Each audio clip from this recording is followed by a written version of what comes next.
All right, everybody, welcome back to the 2025 SEC Baseball Tournament Game 9 post-game press conference, joined by the Tennessee Volunteers, represented by head coach Tony Vitello, along with pitcher Brandon Arvidsson and infielder Gavin Keelan. And in a moment, Coach will give an opening statement, and we'll take questions directed to the players only, please. Wait for the microphones and identify yourself when asking a question. Coach, if we can get an opening statement. Yeah, for me, I don't want to mess it up it was too good of a game to say too much. It's an ESPN Classic. I'll recycle an answer I talked about with the guys up there. One of my favorite little periods of MLB playoff baseball was when Kenny Rogers, at a much older age than Brandon Arvidsson, just went on a tear. And him being out there left-handed, it just kind of reminded me of that and enjoyed it. Would have been unfair for it to work out against his favor, especially if he was on the mound, but it's not fair, it's chaotic, and it's postseason baseball. And the fact we beat them, we're able to beat them. I think just playing this game will help both teams. But I guess the point I was going to make is I don't want to speak for them, but I think the reason they won the league, or the number one reason, is their bullpen is so good. And so for the reason that we were able to get it done against their bullpen, I think our guys should take great confidence in that. Let's start in the front row for the players. Brandon, Ryan Shumpert, Rocky Top Insider. Your last 4 outings now, I think you have like a 45% strikeout rate and just walked one batter. What's been so key for you to get going and have that success? Just getting ahead. I mean, that's kind of been the focus all year, and why I faced some struggles earlier in the year is just falling behind hitters and clawing my way back into counts. So just getting ahead has been big for me. Front row on the left. Ben McKee, 24/7 Sports. Brendan, just being a Texan and having history with both schools, what did that performance mean to you today, and what was working so well for you? Yeah, it's definitely an incentive to pitch better, but I was excited to go out there no matter who we were facing. But, I mean, the curveball was really working today. I felt like I could throw it anywhere, and the fastball command was good as well. So, yeah, that was about it. Let's center of the room in blue. Gavin, Tristan, WTK, Rock Solid Sports. That's one of the toughest bullpens in the SEC. What did you see there late to get those 2 clutch hits for you guys? I think just doing a good job of, reading the reports. All our analytics guys and Elander do a great job of giving us, NV as well, just preparing us as best as well to do good when we get an opportunity. And, I just got a good pitch to do that on a couple of times and, fought some good counts, got deep for the home run, and, just did my job to help us win. On the right side, third row. Trevor McGee, the Daily Beacon. Gavin, what makes Brandon's breaking ball so difficult as a hitter? Because he's 6'5" and throws it over the top of his head from the moon. I've never been able to hit it. That's all I got. Simple as that. She did hit it once. Right behind him on the right. Harrison Fan, SEC Unfiltered. Gavin, kind of playing off of that as well, but when facing a guy like Dylan Valencia and just kind of the unique and intriguing matchup that he is, how kind of he delivers his super high release height, his downhill sink. What's kind of the mindset and approach going into facing an arm like that you don't really see every day, and just how consistently dominant he's been? Obviously, SEC pitcher of the year, or freshman of the year, excuse me. And just in that moment too, what are you kind of looking for that you're able to hit and just do damage with? I think for me personally, having a little bit of struggles against lefties right now, I think for me it's just making sure to see breaking balls up, and especially a guy with a little bit of sink and run, it's going to come in on my hand, so I need to make sure it's over the plate. And I just got in a good count, 2-0, and hit a good pitch. Any more for the players? In the front row on the left. Gavin, what was going through your head as you were watching Brandon do what he did out there on the mound, and what do you think that does for y'all's team and the bullpen? I think it just adds another, vital piece to our bullpen. Just another guy that, personally, being his roommate, I see all the hard work and everything that he does on a day-in, day-out basis. So I think just being able to, pitch as well as he did was very exciting for me, because I know all of our teammates and all of us see how great he can be and his potential, and I think he showed really well tonight. Any more for the players? If not, Gavin and Brendan, thanks for your time today. Good luck the rest of the way. You like to keep these? Yeah, you can. Oh, yeah. It's over there. Oh, hey, let me keep that till. I'll give it to you at the end of the tournament. Okay. Yeah. I thought you were talking about the towels. You're welcome to take that. Might need them again tomorrow or Saturday. Might need to silence that choo-choo train, too. It's got to be one of those 2 guys. It's pretty good. Sound effects will be added next week. All right, if we have questions for the players. Yeah. let them get out of here. We'll start on the right side. Yeah, Tony, Coach. obviously we talked a lot about AJ yesterday and what he gave you guys. What does it mean for this bullpen as a whole when you've got AJ doing what he did yesterday and Brandon doing what he did today? I think it means you're making progress. I mean, the play that stands out to me as I was sitting here listening to their answers is Ariel had that exact same play and, tried to go a little too fast and, we didn't get a double play. That was a more difficult play than the one that occurred earlier, a week ago or whatever it was. And you had to be super quick to do that. So that's just one occasion. But I think whether it's Arv or Russell or Peebles' defense, guys coming off the bench, I think there's consistent progress. And none of us know how long the season is for any of us when we go out there and play. But I think the more days we have around each other, the closer this group gets, the more fun they get. And we are making progress, which as a coach, makes you feel good. Right next to him on the right. Tony, kind of similar question I asked Brandon. His last 4 outings have been really good. What, from your vantage point in the dugout, why has he been able to be so effective in those outings? I think he just needed reps. I think it's accumulated, and it's kind of like Levi. I think he just needed some SEC reps and figure out, it's arguably the best college baseball, but it's just college baseball, and therefore it's just baseball. So that's one example, again, of a guy just needing reps. And I think we've had guys playing positions they don't normally play. And anytime we make an adjustment with our guy at first, he adjusts. And so with him, I think he just needed reps. And earlier in the year, we made the decision, in particular me, to go reps or times out appearances as opposed to length.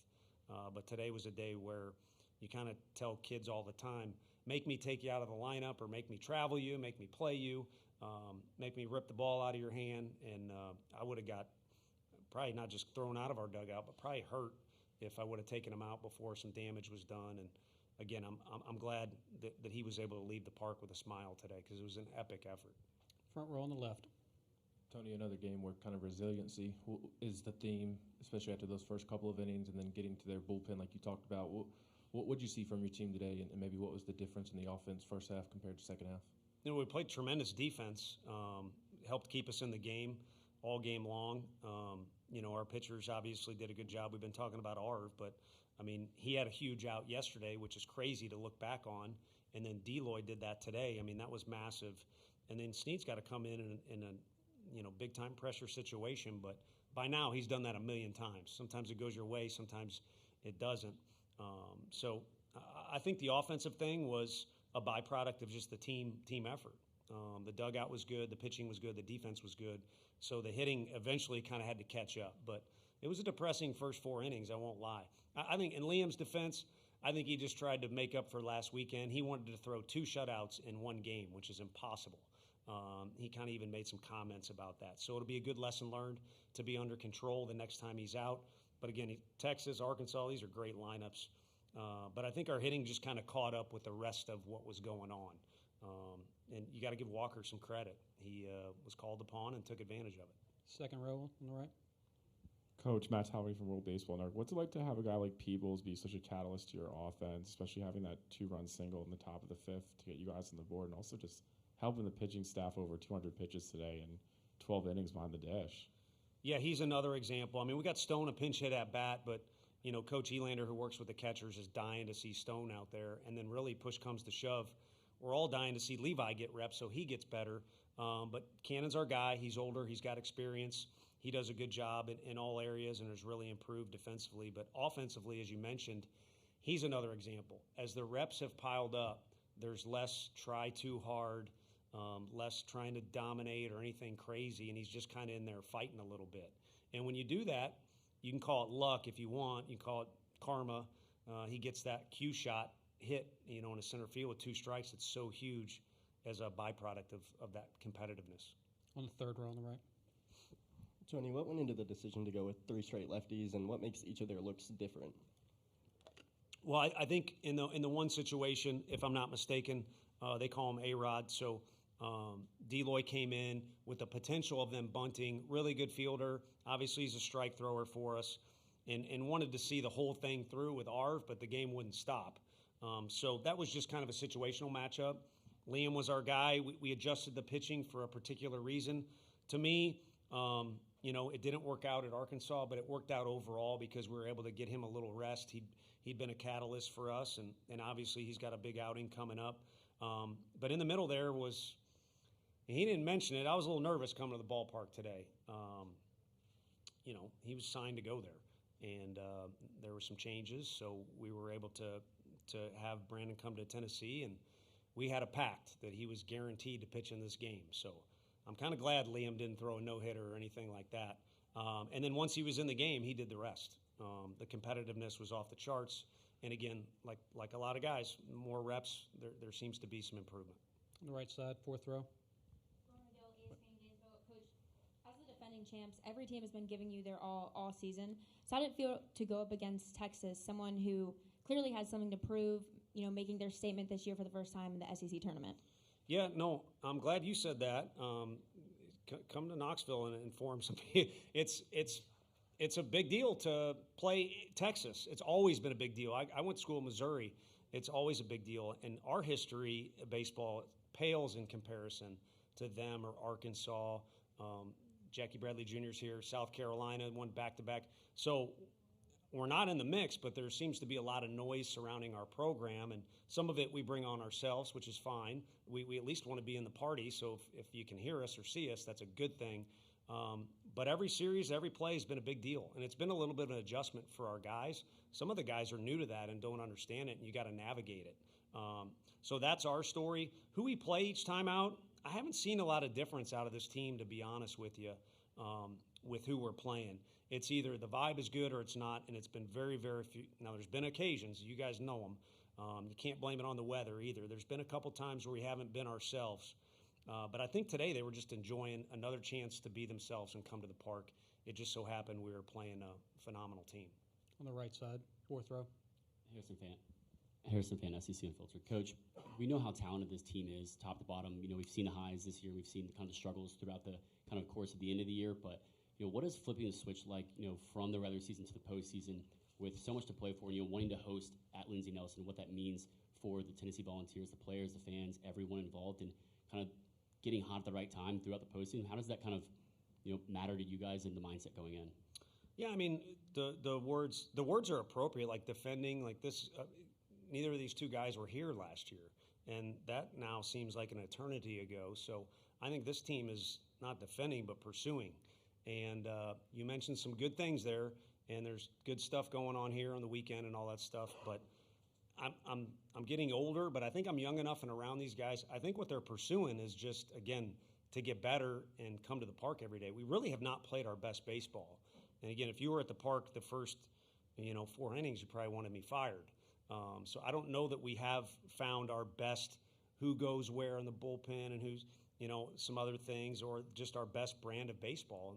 And they're making progress, and the scoreboard may not always show that, but that's what their pursuit is, and there has not been a lot of talk about other stuff. I think if anything, maybe it's because we don't have a ton of older guys compared to some other teams, but the ones that we do, I think, have kept these guys centered, and all the extracurricular stuff has kind of been left up to you fellas to write about, and gals. Got time for two more. Start on the left. Coach, I know you already talked about it a little bit, but you said yesterday how this team's learning how to take a punch, and seeing them go down 4-0 but bounce back the way they did, what does that show to you as a coach? I think that they've matured. That was the one thing about our team in 23, obviously had their own story, which to me was a really good one. But 22 was a wild group, and 24 was too. But there was an extra sense of maturity there, and that's, it's not to knock anybody else. I think that's a key ingredient. You have to wave, kind of ride out the storm, I guess is the right way to say. So we did that today. That was not a good storm. It was a no-hit storm is what it was. But it's a 9-inning ball game, and I think this team has matured and has realized when you do get punched in the gut, you got to kind of keep your composure. We got some guys that play with a lot of emotion and a lot of competitiveness, and it's probably impossible to play 9 innings and not have it be a blip on the radar screen, but for it to not be a whole chaotic mess is key for this team, because we've had a couple games way back when that's been the case. So the composure and the maturity has also improved. All right, last one on the right. you may have just alluded to it, but yesterday you talked about this team needing to handle punches a little bit better. Why these last 2 games have they been able to handle or manage those blows a little bit better? Is it someone in the dugout or conversations in the outfield? Yeah, me in the dugout. No, I think fresh start.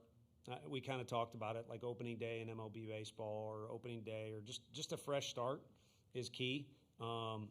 It's kind of shown up a few times for our guys when we took that trip to Houston, and sometimes we take a road trip.